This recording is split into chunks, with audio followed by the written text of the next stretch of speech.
Creo que ya estamos ahí. ¿Cómo andan? Buenas noches para todos. ¿Andan bien? Les cuento, mientras empiezan a sumar, que hasta hace un rato estaba con un pájaro dentro de mi casa. Se había metido un pájaro a la tarde y no había manera de sacarlo. Se escondía.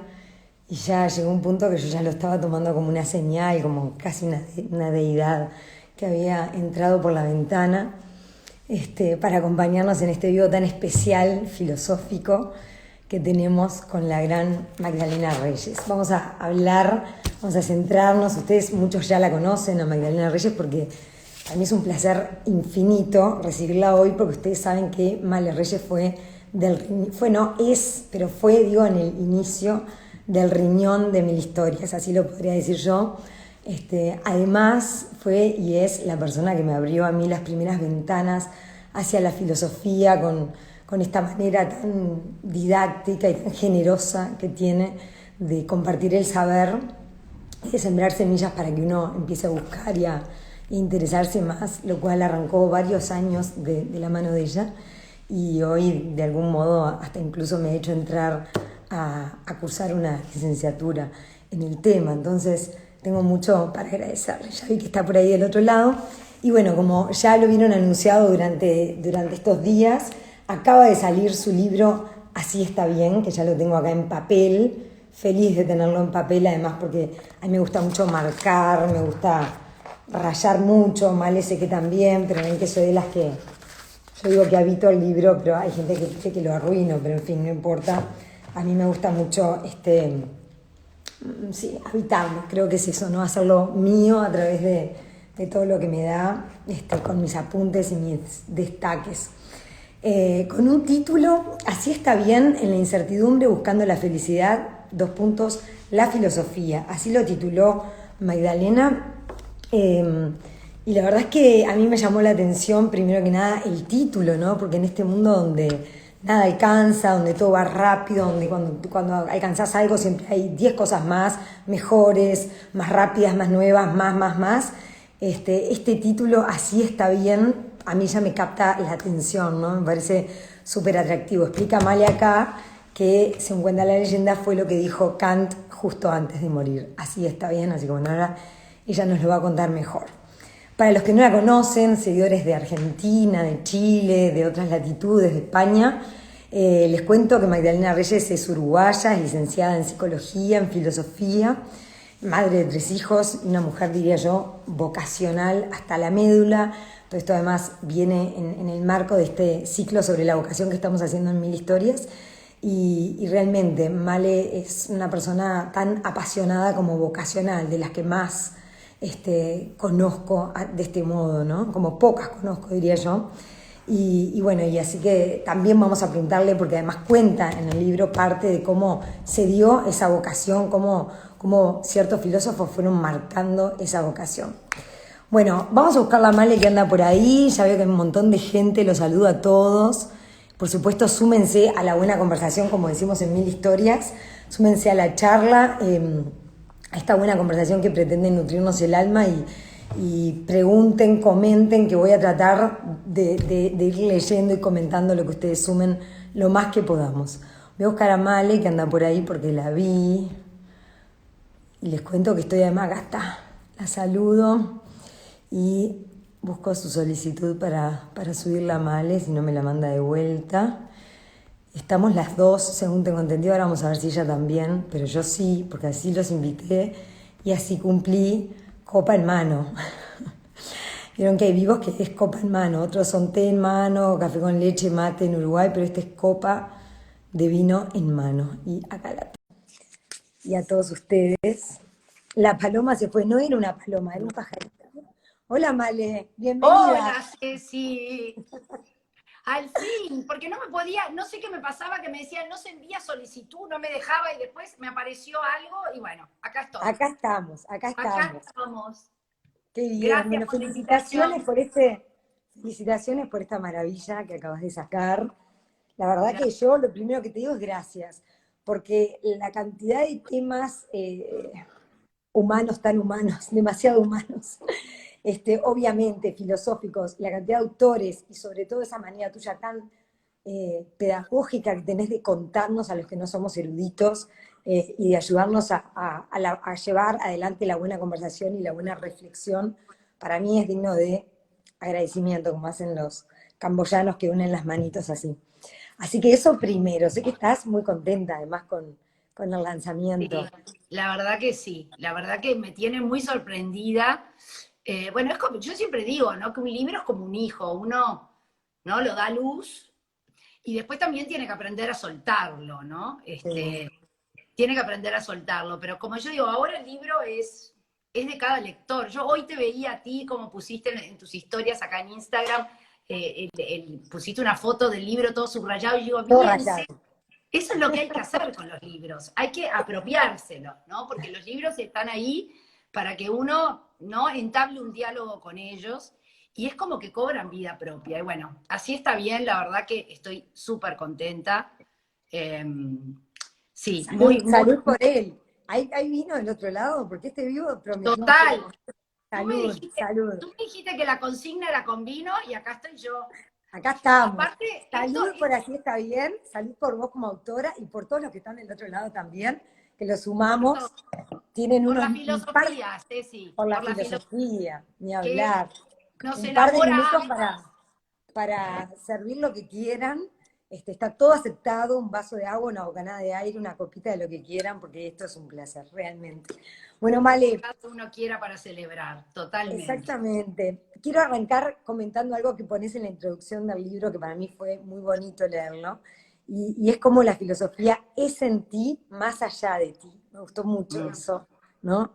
sí, Que reverbera en ti desde muy temprano, además tenías apenas 16 años cuando cayeron en tus manos, cuando cayó en tus manos el libro de Nietzsche, Humano, demasiado humano, y decís que seguramente ese fue uno de los primeros llamados a tu vocación, ¿no? A esta vocación que llevas con tanta pasión y que no puedes evitar. sí, sin duda. Nietzsche despertó mi vocación. Yo creo en la vocación. Yo creo que en esa voz interior que, que bueno, que uno si tiene la suerte, como tuve yo, de encontrar algo o a alguien, ¿no? Que te la muestre, que te acompañe en ese descubrimiento, ¿no? Nietzsche fue como una luz para mí en ese sentido. Yo le debo mi amor a la filosofía, que lo siento en lo más profundo, y de verdad y genuinamente se lo debo en gran parte a Nietzsche. Yo lo llamo mi maestro, Ceci, bueno, tú lo sabés, ¿no? Yo lo llamo mi maestro porque realmente ha sido mi gran maestro. Él, porque aparte cuando yo me encontré con Nietzsche, yo no sabía lo que era la filosofía, porque yo... ¿Cómo encontraste ese libro? ¿Dónde encontraste ese libro? ¿En la biblioteca de tu casa, de tu abuela?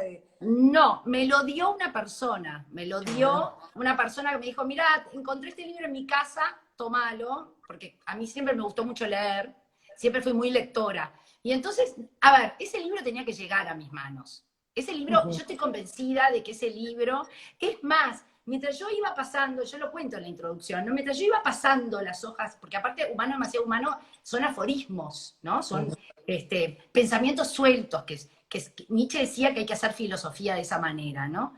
Como destellos, como intuiciones.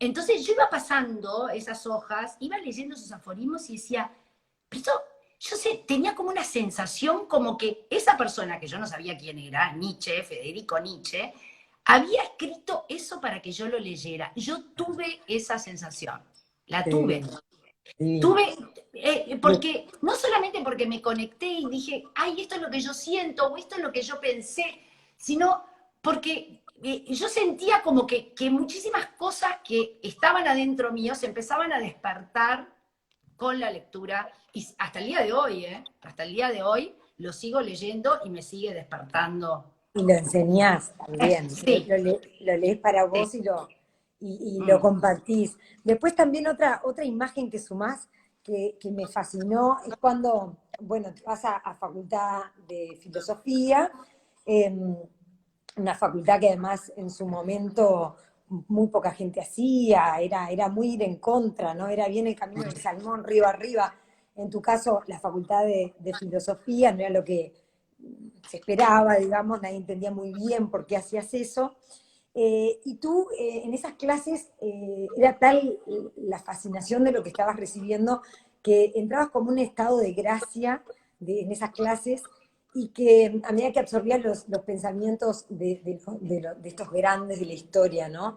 De los grandes filósofos, y que cuando salías a la esquina a fumarte un cigarrito, no sé qué, tenías ganas como que a la gente que iba pasando simplemente por esa calle, entrarlos hacia la clase para que puedan compartir con vos ese estado de gracia de lo que vos estabas recibiendo. Esa imagen también me encantó. Ay, me estás llevando a ese momento, Ceci, hace tantos años, pero qué lindos momentos. Tengo el mejor de los recuerdos de mi época de estudiante en humanidades, y tal cual como tú decís, ¿no? Era bastante raro estudiar filosofía en ese entonces. Ahora es como que la filosofía está un poco más Sí, como en el tapete, ¿no? Y qué sé yo, pero sí, yo me acuerdo eso precisamente, lo que cuento en el libro que tú acabas de narrar, ¿no? Esto de, me iba a fumar un cigarro, salía afuera y a la calle, y yo salía, claro, ¿no? En los recesos, entre clase y clase, salía con toda mi cabeza, ¿no? Rumiando, como dice Nietzsche, todo eso que yo había escuchado. Yo tuve grandes maestros. ¿No? Teníamos el privilegio que todos los grados 5 eran nuestros profesores, ¿no? Porque como éramos tan pocos, eran entonces, pocos, claro. claro, éramos poquísimos.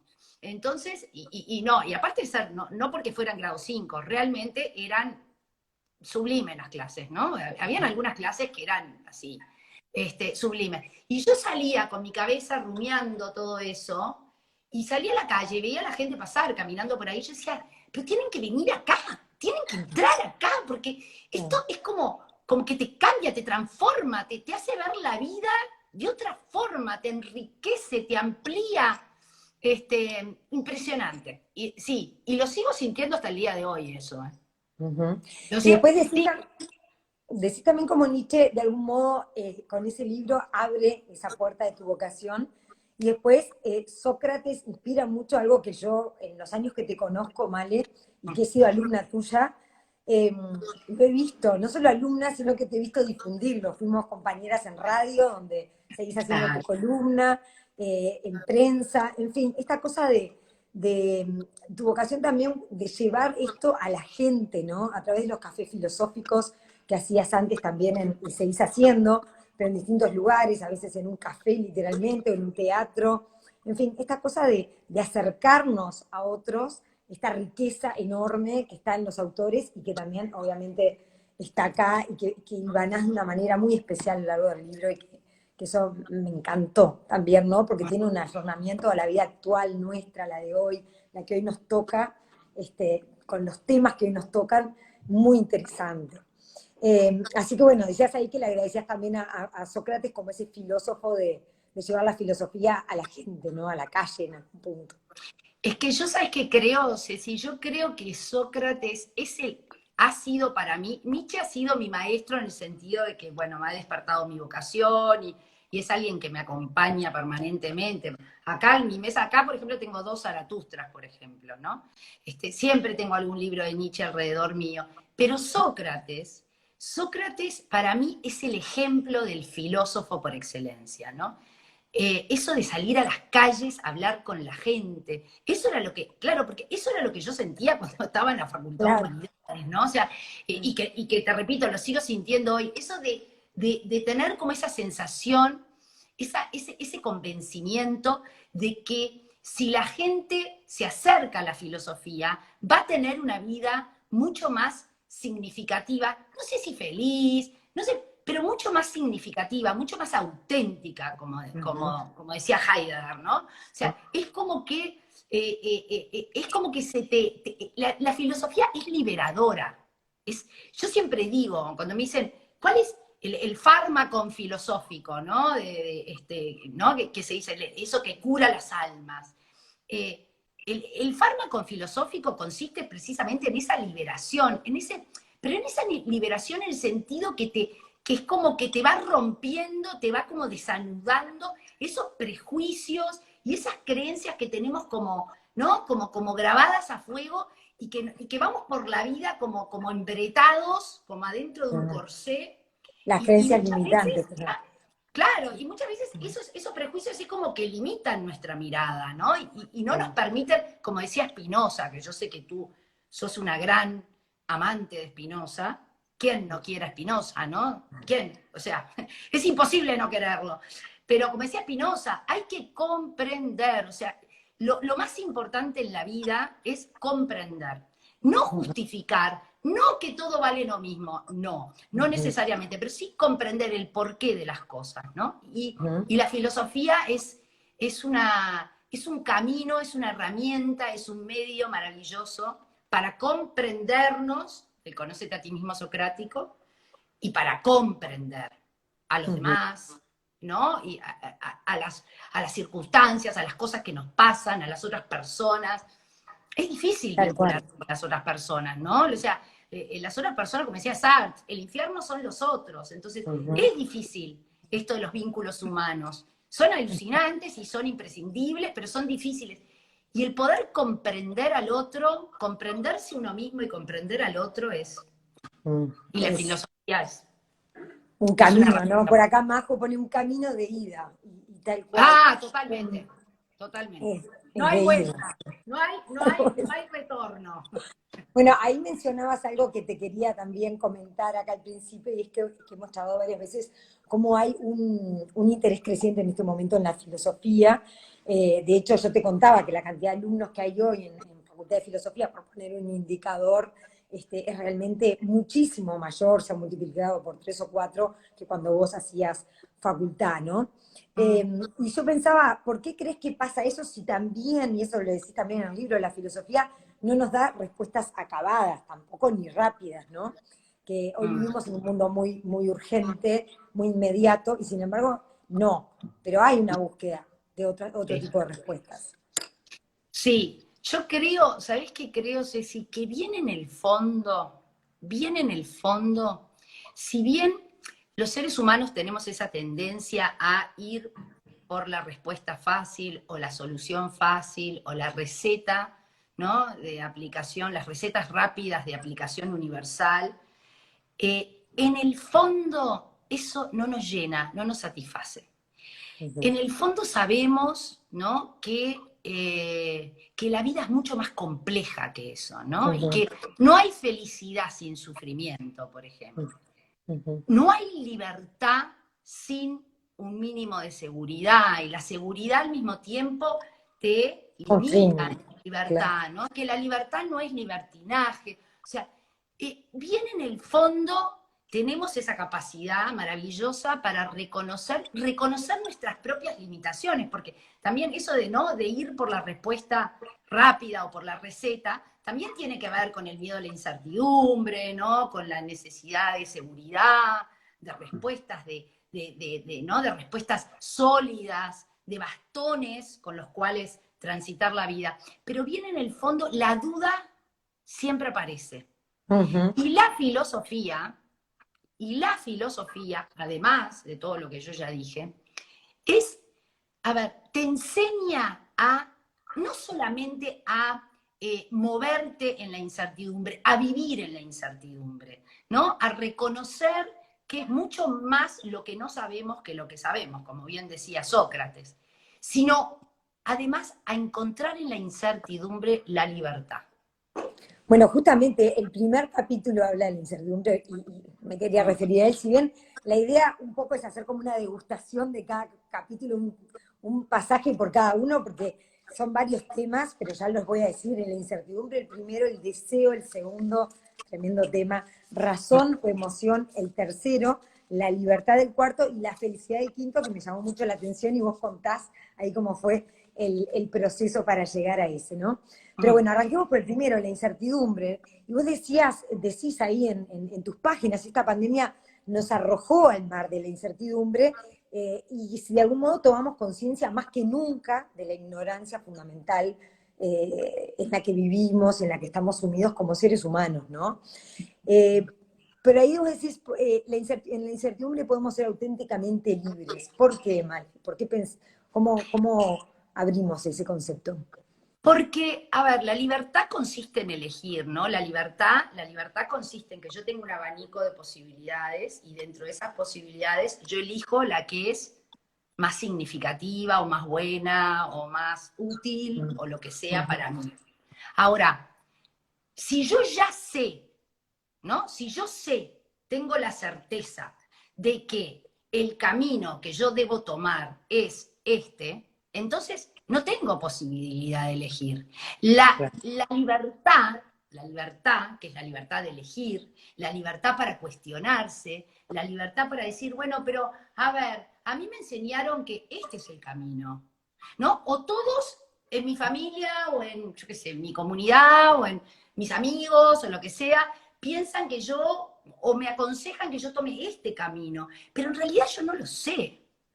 Porque yo dudo, porque quizás puede ser este. Ese es el ejercicio de la libertad. El ejercicio de la libertad es el ejercicio de poder cuestionarte, de poder evaluar dentro de ese abanico de posibilidades que tú tenés para poder elegir eso. Si vos ya sabés, cuando tú tenés certezas, tú actuás o elegís conforme a esas certezas. ¿No? Si yo Claro, sé que sí. eso es lo mejor, es lo que voy a hacer. Si yo sé que este es el camino correcto, es el camino que voy a tomar.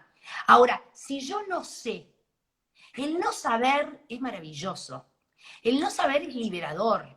Porque el no saber es lo que te permite a ti poner en marcha ese cuestionamiento, poner en marcha el pensamiento crítico, cuestionarte eso que siempre te enseñaron como que era la verdad o que era el bien, hacerte la pregunta.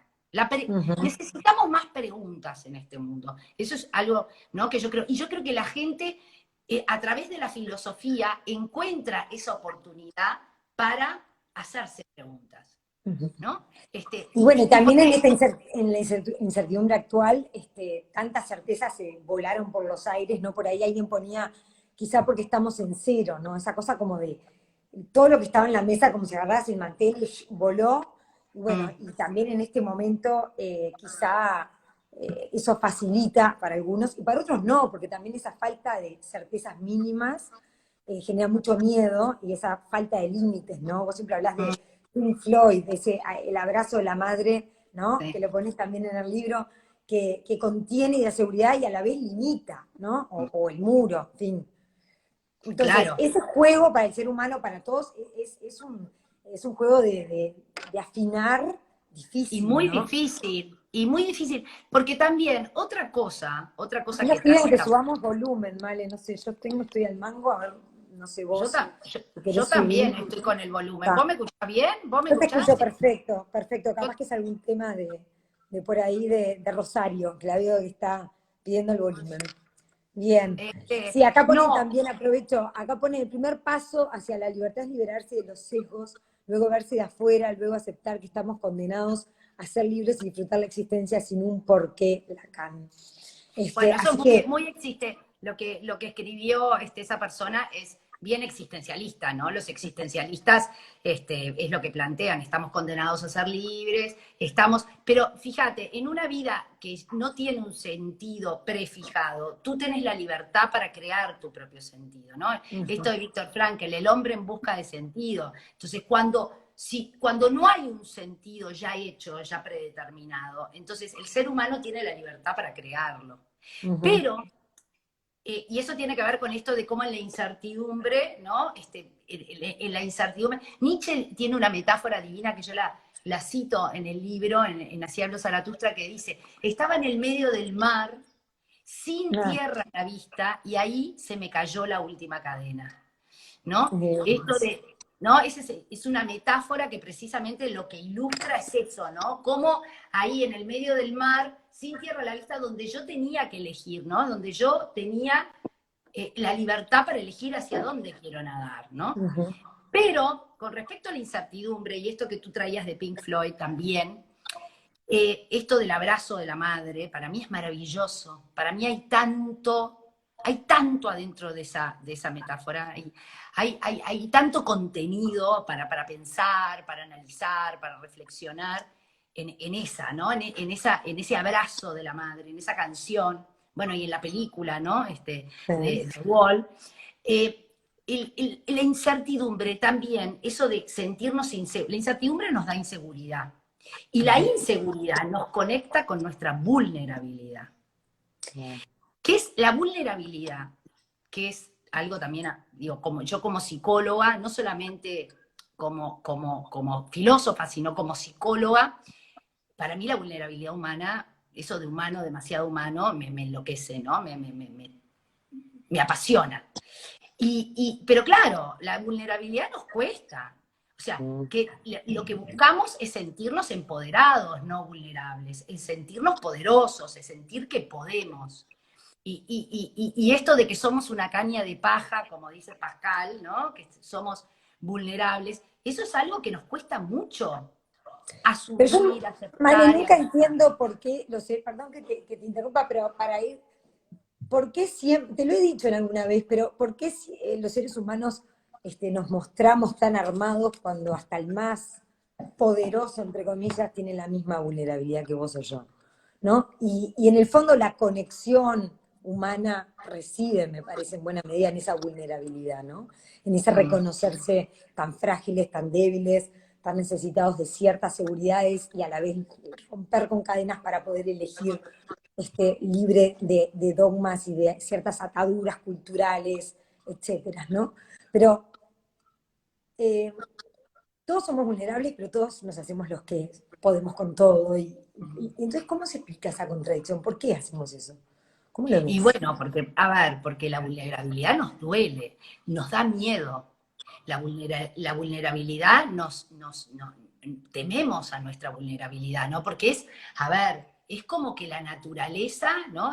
Porque en el mito de Platón del Protágoras, cuando dice, ¿no? Quedaron los seres humanos ahí, los bichos más vulnerables, dijeron, no, vamos a darles cosas, porque no, vamos a darles el Inteligencia. conocimiento, la razón, porque estos bichos, o sea, las hormigas se los comen, se los traga la naturaleza. Entonces, nuestra vulnerabilidad nos conecta con nuestra pequeñez, ¿no? Con eso de que el universo es inmenso y nosotros somos granitos mínimos de arena, pero al mismo tiempo nos sentimos, ¿no? Y tenemos un gran poder, ¿no? Porque es el poder de comprender, el poder de dar sentido, de asombrarnos, de dudar.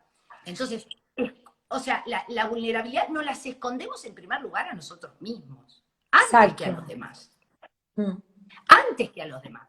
O sea, primero nosotros mismos, somos nosotros mismos, cada uno en su fuero más íntimo, los que nos cuesta conectarnos con nuestra debilidad, ¿no? Con esto de Byung-Chul Han, el yo no puedo, hay cosas con las que no puedo, Mm. hay Claro, cosas pero que viste me que como importan. sociedad, Male, como sociedad no, como cultura, como raza, te diría, este, yo entiendo que hacia afuera, ¿no? Porque si nos pienso como animales, digo, bueno, por ejemplo, las suricatas, los pingüinos, no sé, X, el que quieras, tienen una cierta razón de comunidad y de protección hacia el afuera. Pero los seres humanos, como que nos mentimos con nosotros y con los de nuestra propia especie, ¿no? Mm. En la sociedad está valorizado el que sabe lo que quiere, el que no se muestra vulnerable. Vos lo decís acá en el libro, el que tiene respuestas, no preguntas.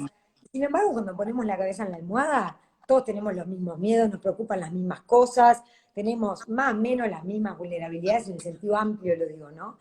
Y a su vez, uno dice, bueno, ¿qué cosas nos hacen bien como seres humanos? Yo creo que podríamos planetariamente llegar a un cierto consenso y muchas las decís acá a través de distintos autores. Mm. Sin embargo, uno ve un consumo desmedido, de todo tipo de cosas y de bienes y cosas que todos sabemos que no nos hace bien, y sin embargo, ¿no?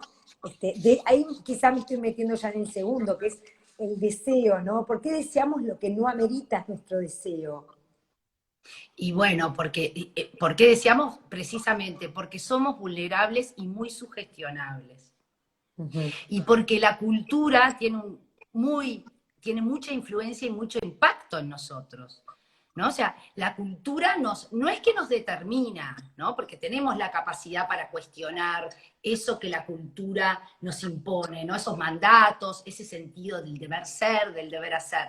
Pero de todas maneras siempre somos vulnerables. Y cuando a ti te vienen, ¿no? Cuando tú tenés miedo, la angustia existencial, ¿no? Que nos acompaña siempre. Cuando tú tenés miedo, cuando tú dudás, cuando tú no sabés, cuando tú sentís, ¿no? Que podés errarle, que podés sufrir, que te podés lastimar, que te podés morir, ¿no? Porque diría Heidegger, en el fondo, todo es miedo a la muerte, pero ¿no? Que la vida, que las cosas en la vida te inundan, te desbordan. Entonces, ¿qué hacemos?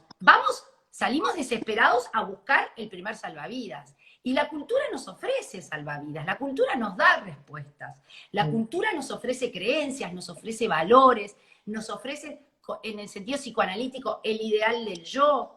El ideal de nuestra cultura, en esta cultura contemporánea, es precisamente el ser productivo, ser exitoso, consumir. Si tú te compras el último iPhone, vas a sentirte mucho más feliz, vas a ser más exitoso, ¿no? Entonces, nos enseñan, nos inculcan que la plenitud en la vida y que la felicidad pasa por esas cosas. Entonces, sí, nos engañamos. A ver, somos tan vulnerables y somos tan sugestionables y nos confundimos con tanta facilidad. Yo siempre digo, nos hacemos trampas al solitario, permanentemente. El ser humano se hace trampas al solitario. Es impresionante. Sí. Y eso es lo que Nos hace el ser justificamos humano. mucho también, ¿no? Nos justificamos mucho. Que son Claro, cosas claro, que claro, también, que vos claro. la mencionás muchísimo, ¿no? Ahí ya tiene que ver con la libertad que ahora nos metemos. Pero eh, también por acá mandan un comentario a propósito de vivir en la incertidumbre y que cómo que es difícil, que no genere angustia y que hay que aprender eso porque se puede caer en la depresión por falta del saber hacer, ¿no? Y, y yo ponía por acá que en tiempo de redes, de internet, de microverdades por todos lados, ¿no? Porque estamos en un mundo tan globalizado y comunicado, donde nos enteramos de las microverdades de todo el mundo y para toda una comunidad, ¿no? Los famosos tierraplanistas son el ejemplo más puesto quizá en este momento, pero hay de todo tipo, ¿no? Entonces la incertidumbre puede hacerse quizá demasiado vasta también, porque es una incertidumbre tremendamente globalizada. Ya no es la incertidumbre de tu pequeña aldea, sino que es la incertidumbre maximizada también por esta revolución tecnológica, me parece a mí, no sé. Vos decís por ahí, los seres humanos también deseamos la monotonía de las certezas, me pareció precioso cómo lo decís, ¿no? Adherir a una verdad, a un dogma que nos marque por dónde ir.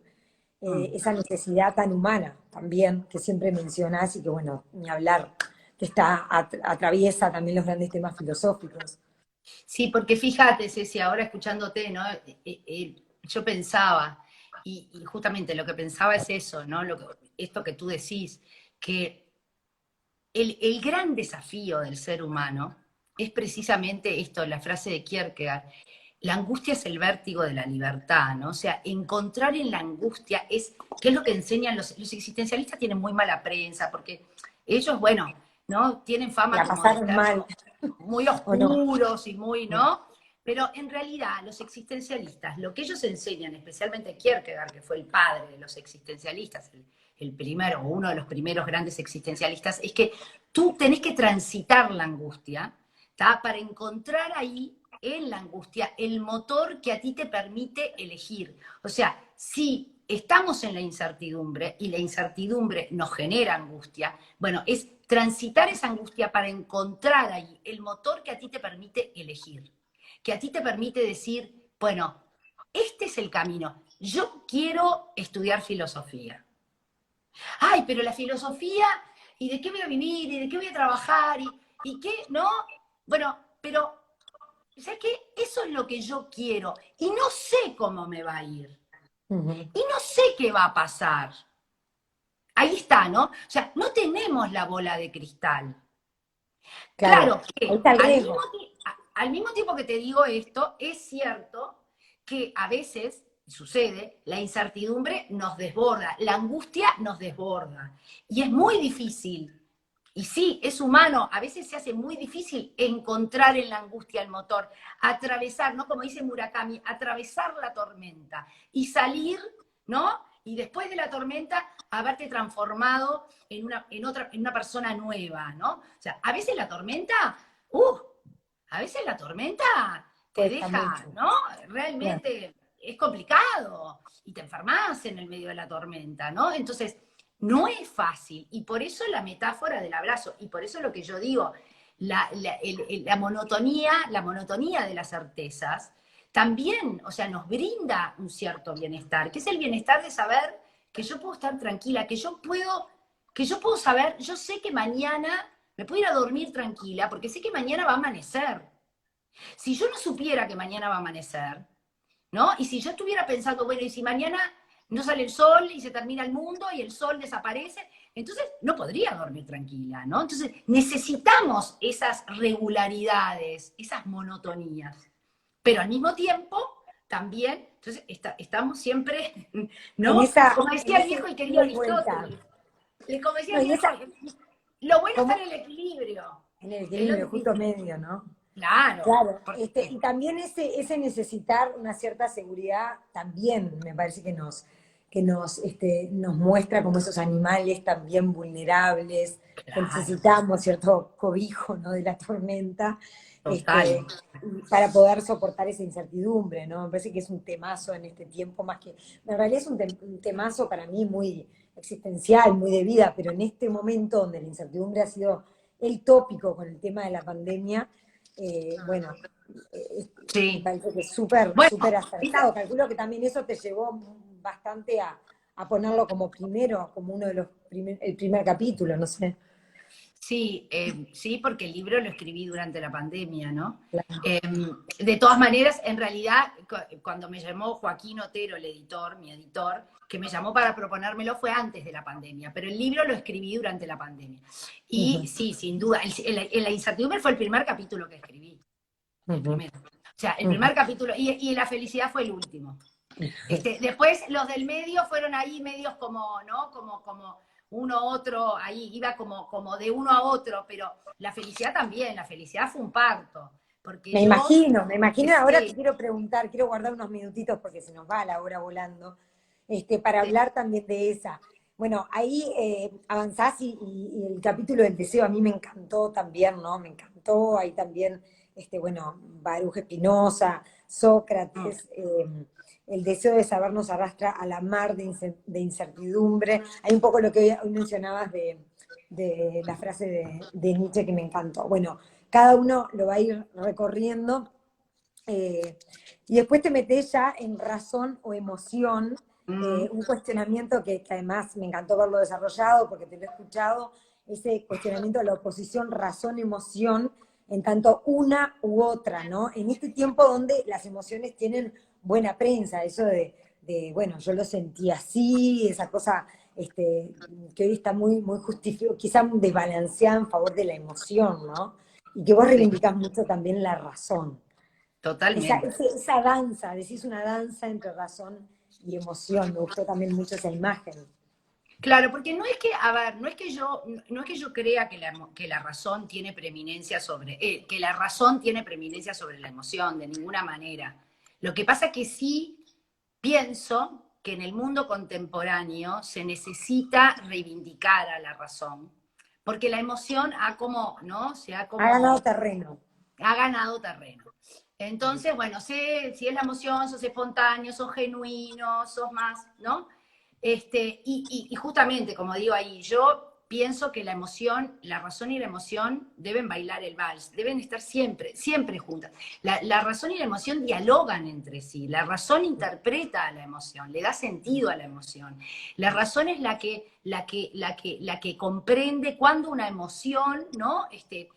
Uno debe actuar Escucharla. conforme a eso que siente y cuando no. A veces tenemos deseos que precisamente están disparados por nuestras emociones, que son, o sea, que si nosotros actuamos conforme a ellos, realmente nos hacemos mal, a la larga nos generamos malestar. Podremos sentir placer inmediato, pero a la larga nos genera malestar. Bueno, eso yo lo trato en el capítulo del deseo. pero sí. Lo que pasa es que a mí, Ceci, a ver, ¿cómo explicarte?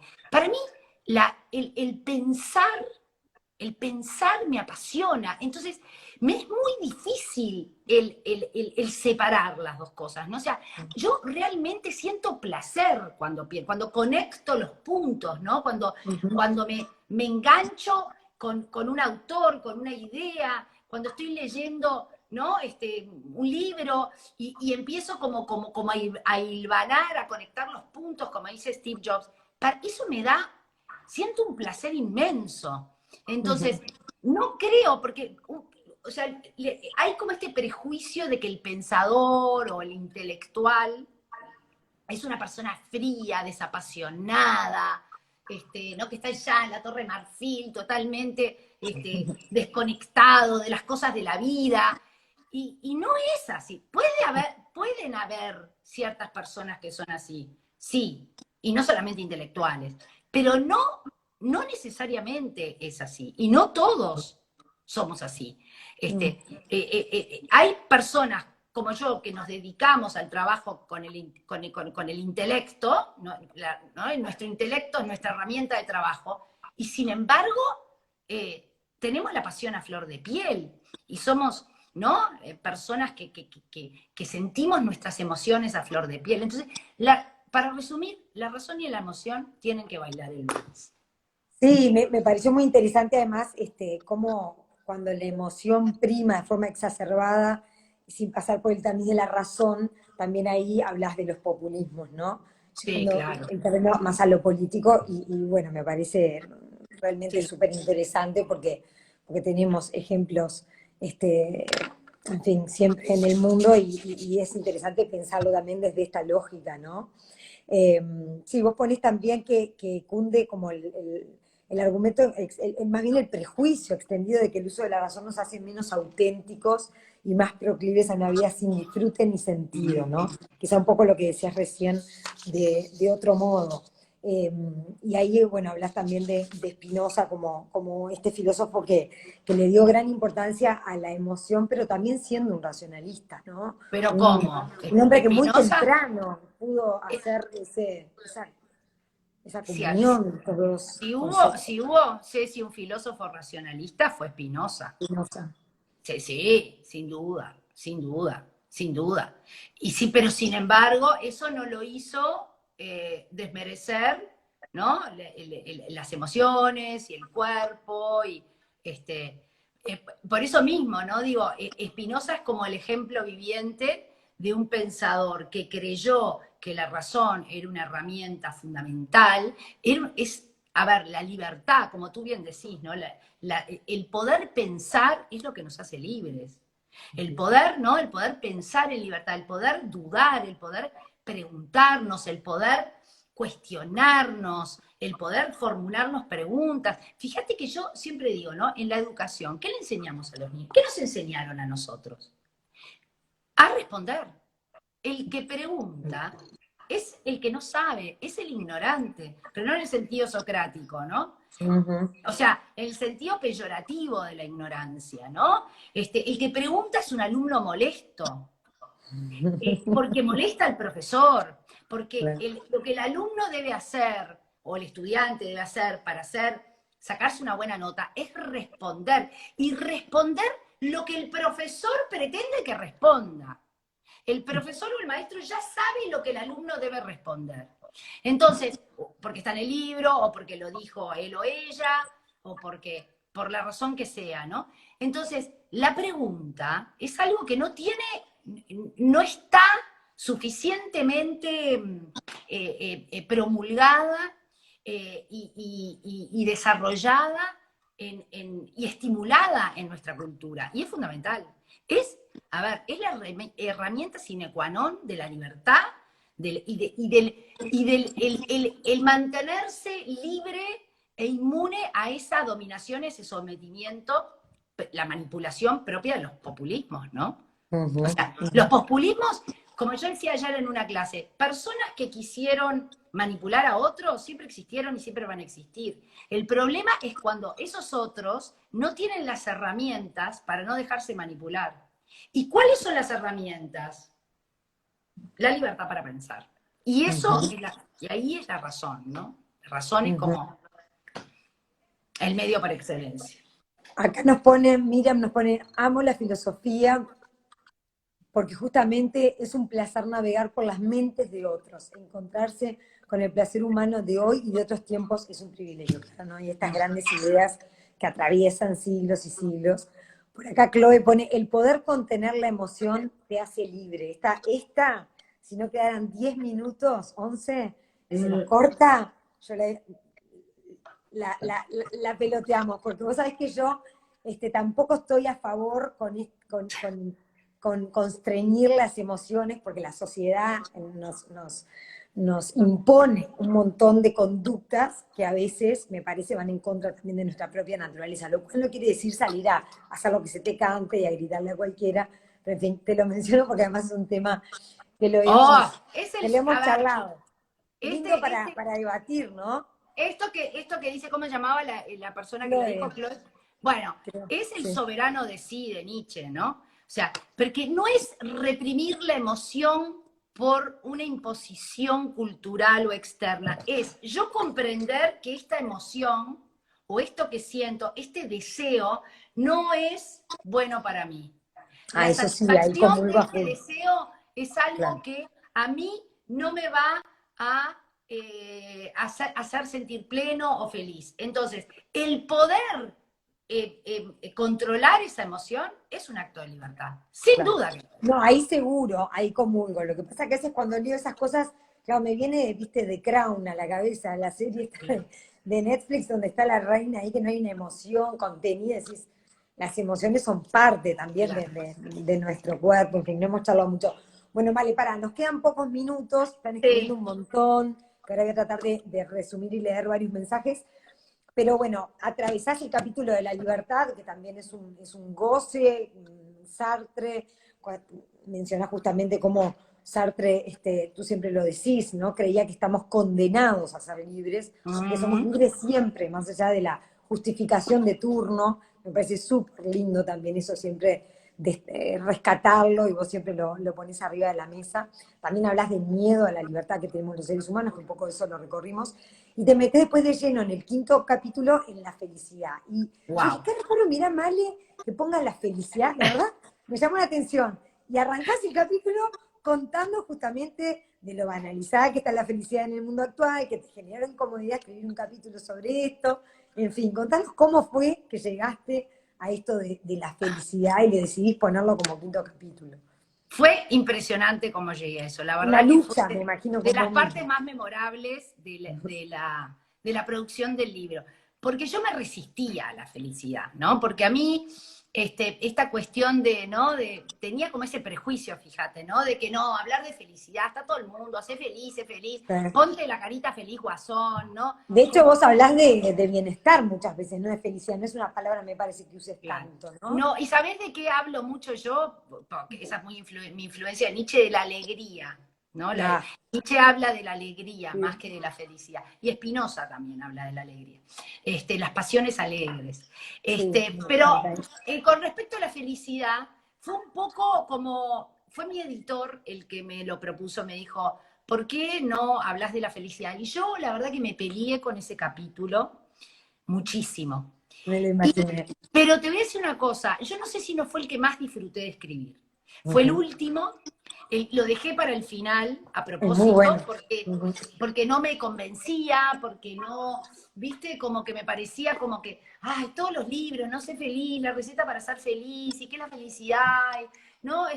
Digo, como que no me convencía, lo dejé para el final y realmente fue un disfrute escribirlo, porque pude, ¿no? Porque como cuando uno va escribiendo, como que también las ideas, vos vas concibiendo ideas nuevas, o por lo menos a mí me pasa, ¿no? Yo mientras voy escribiendo, especialmente mientras escribí este libro, me pasó eso, como que iba concibiendo ideas nuevas a medida que lo iba escribiendo. Y con la felicidad me pasó eso, ¿sabes? Me pasó como, pero ¿por qué no vamos a hablar de felicidad? Si la felicidad, lo dijo Aristóteles, es el bien supremo, es lo que todos queremos. No es Ujú. que hay que dejar de hablar de felicidad, hay que deconstruir Claro. el concepto de felicidad que se cunde en el mundo de hoy, de la felicidad como... O que se banalizó, ¿no? Y reenmarcarlo, ¿no? A mí me Claro, encantó que hablás de la Grecia antigua y cómo la felicidad estaba vinculada a la ética, decís, ¿no? Como total, un al hombre tener una feliz vida era un hombre... buena. Por eso, contanos un poquito de eso como para redondear en los últimos minutitos, Claro, ¿no? ¿qué Porque, era tener una buena vida o una vida feliz en términos de la Grecia antigua? Para quedarnos con claro, eso y porque traerlos aquí.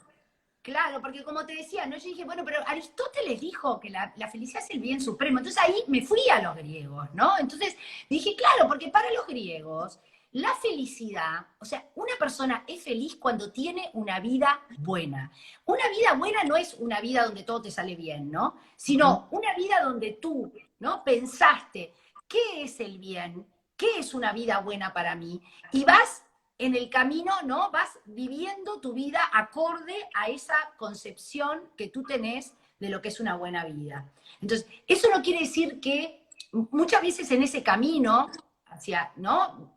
Conquistando o buscando tener una vida buena, pasás por momentos de sufrimiento y tenés que sacrificarte. Y como dice Nietzsche, y tenés que enfrentar lo negativo. Y tenés que decir, esto está mal. Uh-huh. Esto, esto Y me tomar duele. partido. Ahí está, esto es una tormenta y yo no puedo hacer de cuenta de que es un día de sol, porque me estoy engañando. Uh-huh. O sea, la tormenta la tengo que transitar y en la medida en que tú vivís tu vida conforme a esos criterios elegidos, no que te imponen. Los griegos tenían, eso da para otra charla, pero ellos Te tenían están una... pidiendo por acá, segunda charla ya, mensaje tras otro, Claro, que claro, quedó porque ellos te... cortísima, y es verdad. Yo estoy así, apurada, pero no porque quiera, Sí, porque no pasa quiero como apurarme en las cuento redes. el tiempo cuando uno Pero, habla de filosofía vuela, es imponente.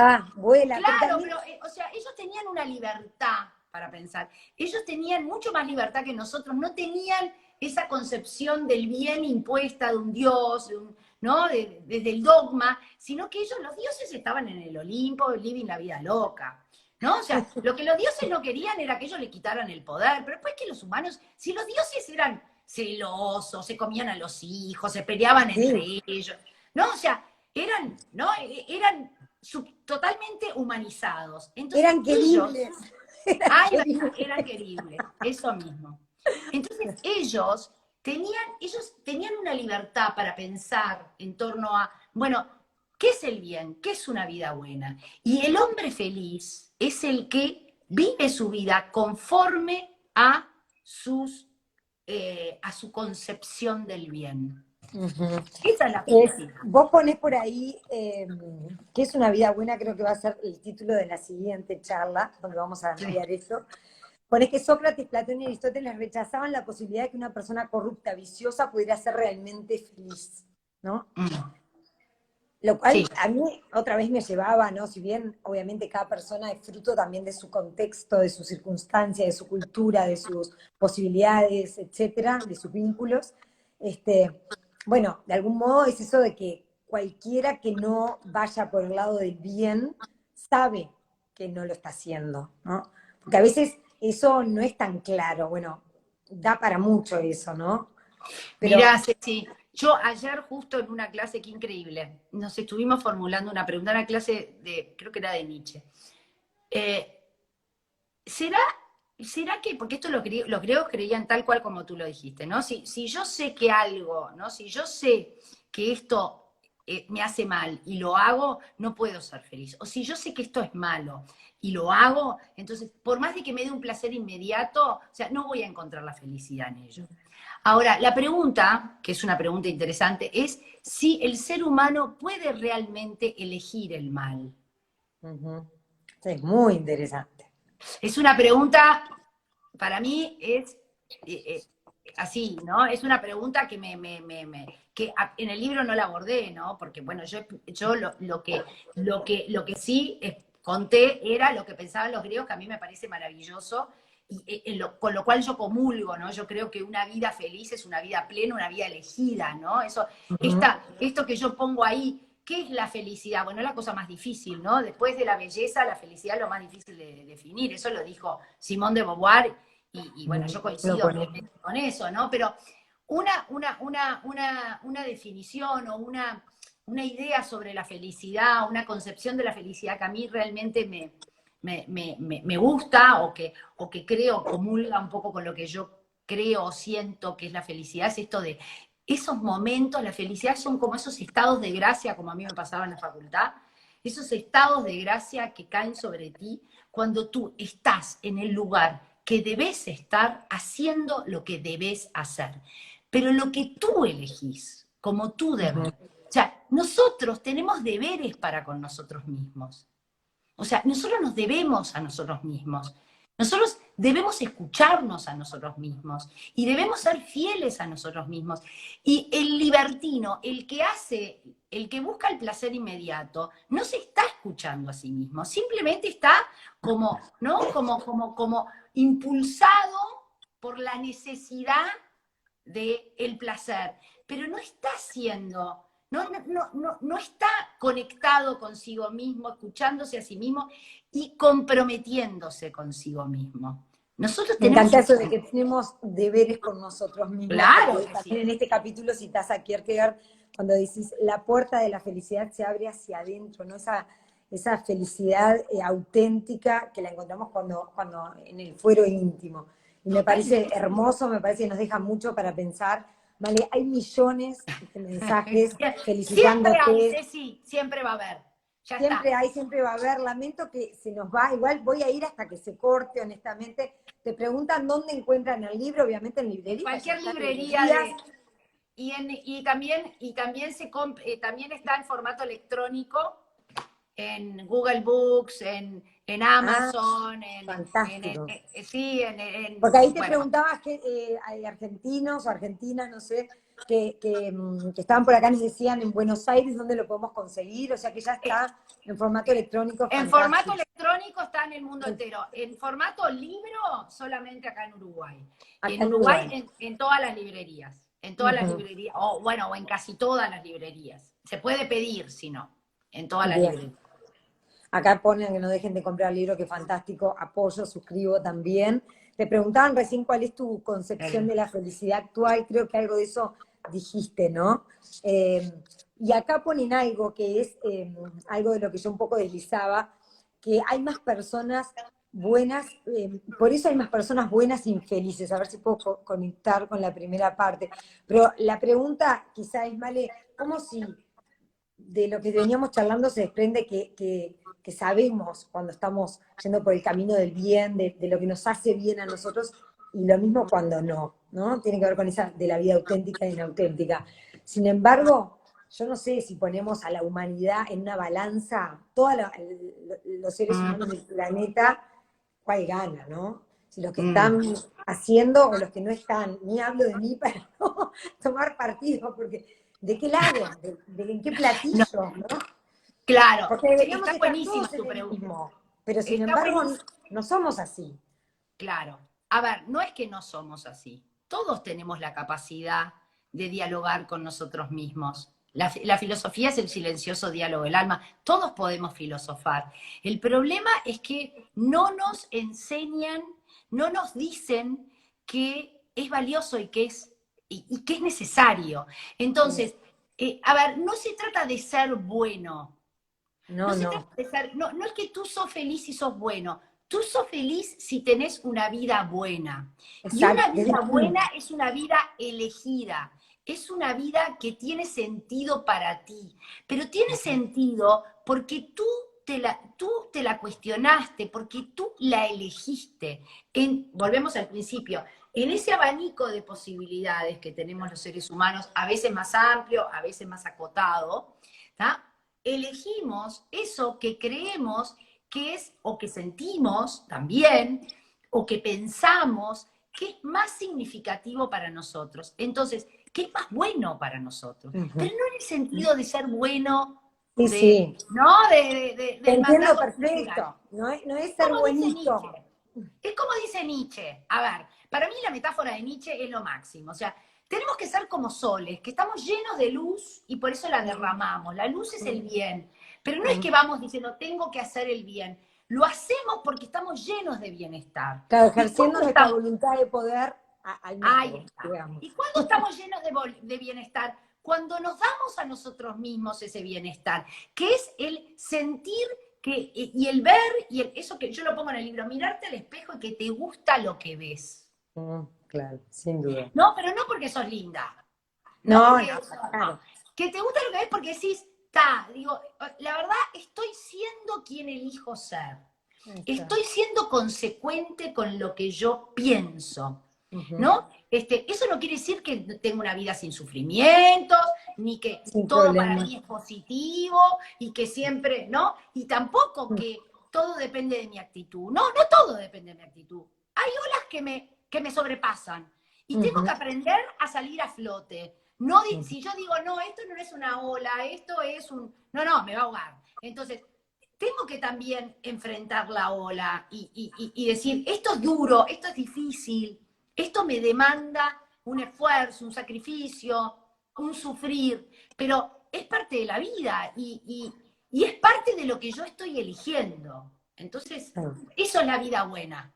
Y eso es lo que para mí, y en eso comulgo con los griegos, más allá de si el hombre puede elegir el mal, pero si hablamos de la felicidad, lo que desde va por ahí. mi humilde punto de vista es la vida feliz, ¿no? Pasa por ahí. La buena vida. La Qué buena bien, Male, vida. esta charla nos ha ayudado un montón, estoy segura, por todo lo que leo los mensajes y el libro ni hablar, a estos mortales que estamos acá escuchándote, a tener, No, yo también, a intentar una vida buena en el soy 2021. mortal, Ceci. Vos también. Todos somos mortales. Así que, Male, muchas gracias por muchas charlas más que tendremos y que ya vamos a contar y anunciar cosas a futuro que tenemos muchas ganas de emprender juntas.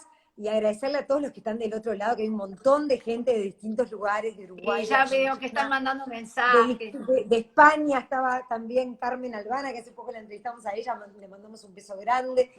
Y bueno, y a muchos más que están por ahí, que nos encanta que estén ahí sosteniéndonos del otro lado. Gracias a todos. Que filosofen mucho, Ceci. Vos ahora estás filosofen filosofando. Y salud por este libro, por esta charla. Filosofía. Gracias, Male. Estamos en contacto y cerca. Así está bien. Así está bien. Gracias a ti, Ceci. Divino, divino filosofar contigo como siempre. Un placer. Un placer. Un placer. Chau, chau, chau.